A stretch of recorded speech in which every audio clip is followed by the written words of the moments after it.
Hey Raiders, Ms.R here. It's Wednesday, May 13th, and it's also hashtag Wellness Wednesday. So I've been kind of thinking about what I was going to say in this video all day. That's why it's kind of out later than I normally would like it to be out. And in conversation with a staff member, it was brought to my attention that we use the term self-care and wellness, assuming you know what it means. And maybe some of you do, but maybe some of you are just not quite sure. So I want to cover some of the basics on this whole understanding of self-care and wellness. Why did I create every Wednesday to be Wellness Wednesday? Well, self-care in our culture can come across as selfish, self-absorbed, and we don't like to be those things. Self-care is basically looking after yourself, much like you would, look after a friend or a family member who is going through some tough times. So if I came to you and I was really sad, you would look after me. You'd be compassionate. It would be non-judgmental. You'd maybe prepare a cup of tea for me or something. You get the idea. But we don't tend to be compassionate towards ourselves. And so self-care really is about being compassionate to yourself. Especially in this situation that we're all in. The pandemic is changing a lot and has taken a lot away from us. Our regular routine, our structure, which experts in psychology, tell us we need structure and routine. We need predictability. So structure and routine is very good. And parents of young children will know how good it is for them when they know what time they get up, when to expect lunch, when dinner is, and bedtime and bath time and all that. They thrive on that structure. We do too. Now that we realize how much we liked it, what's that saying? You don't realize what you've got until it's gone. And the other thing this pandemic is changing or has taken away from us that we need as humans is physical distancing.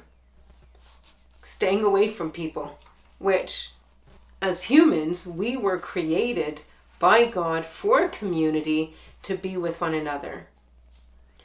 We crave the hugs, the high fives, the connection, and all this doesn't create that. We miss our wider circles.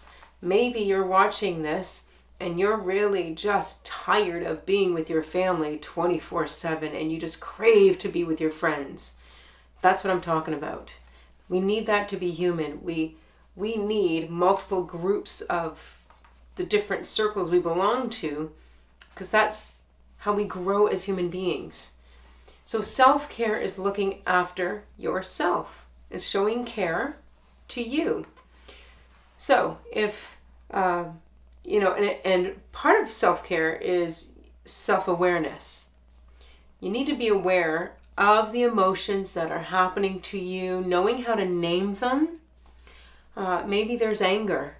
Maybe you find you're really angry. Well, maybe the root issue is, you need to tend to the situation. You need to tend to that anger, not take it out on people. Never a good thing to take anger out on someone else, but to name it and recognize where it's coming from. But in order to do that, we need to spend time in silence or alone or looking at ourselves, and see, we resist that in our culture. So let me share a little story. And this has to do with self-care. I was noticing last week I was having some pretty low days, very low days. And of course, as I mentioned, self-care involves self-awareness. So I recognized that it was a whole situation. I was tired of being isolated, tired of not seeing my mother. I'm just tired of not being with you at school, not having the routine, on and on and on. And knowing what I know about exercise and all the good that it does, I decided to start exercising in the morning. Nothing like going crazy, but just something. Because my personal motto is something is better than nothing. So I have a rowing machine, I have this yoga mat, I have free weights, I have all sorts of stuff. And I just started doing something for about 20-30 minutes, just to, one, get me back into the whole routine, build up my stamina, my cardio. And so I started doing that. And I noticed what a big difference it was having. That sadness, that undertow of just dragging my feet and not wanting to do anything, it started going away because I started feeling better just with the little that I was doing with the exercise. So self-care involves self-awareness. We have to be aware, and sometimes we don't want to be. We don't want to know what we're dealing with. But if that's the case, then you're always going to be 2 steps behind who you could be. You could be better by just taking the time to name what you're feeling. A lot of us are anxious. You know, I was speaking with someone who said when they have to go to the grocery store, they don't sleep the night before because the anxiety now, and they don't want to get sick. They're now in the elderly population, the vulnerable population. So things like that. I've heard of cases where people are scared to go through the drive-through because of the virus. They don't want to catch it. So we have to be gentle with ourselves. We have to show ourselves compassion. And it doesn't always necessarily mean exercise, although that is a very good way to get ourselves out of the slump and feel better. But it could also be doing something creative, something artistic. Maybe you draw, maybe you paint, maybe you dance, maybe you write poetry or compose music. The creative outlet is also very good because we as humans also have a need to create something that is out in the world. So maybe you do DIY stuff like make your own cards, or you're a frequent visitor of Michael's and you like getting different crafts there, or you sew, or you knit, or you crochet. It's important to do that, to take time for you. And the quintessential metaphor that has been used in this context is, think of it as a bank account. Think of your heart like a bank account, but instead of money going in and out, it's the care and the compassion. So if you're always giving out energy to other people, or your schoolwork, or your mom and dad, or just always that, giving out and not putting in, doesn't mean other people will be putting that in.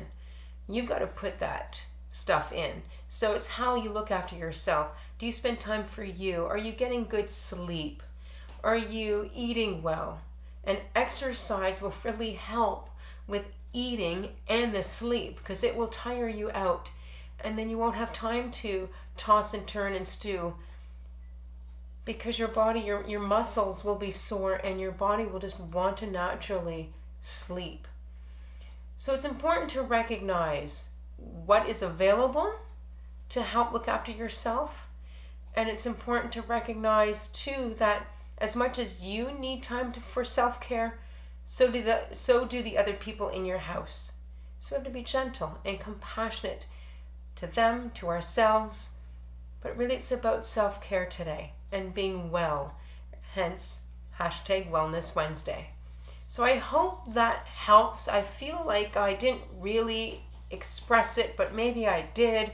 And I just hope that helps. And stay tuned, because this week, Mr. Asiyama, Miss Dawson, and I will have another episode, and we'll be continuing this conversation on how to look after ourselves during this time. So stay Raider strong, everyone. Exercise if you need to. Do something creative. Take some of the tips. And some of the articles I found, I will link in the description below. All right, I'll see you tomorrow. Bye, everyone.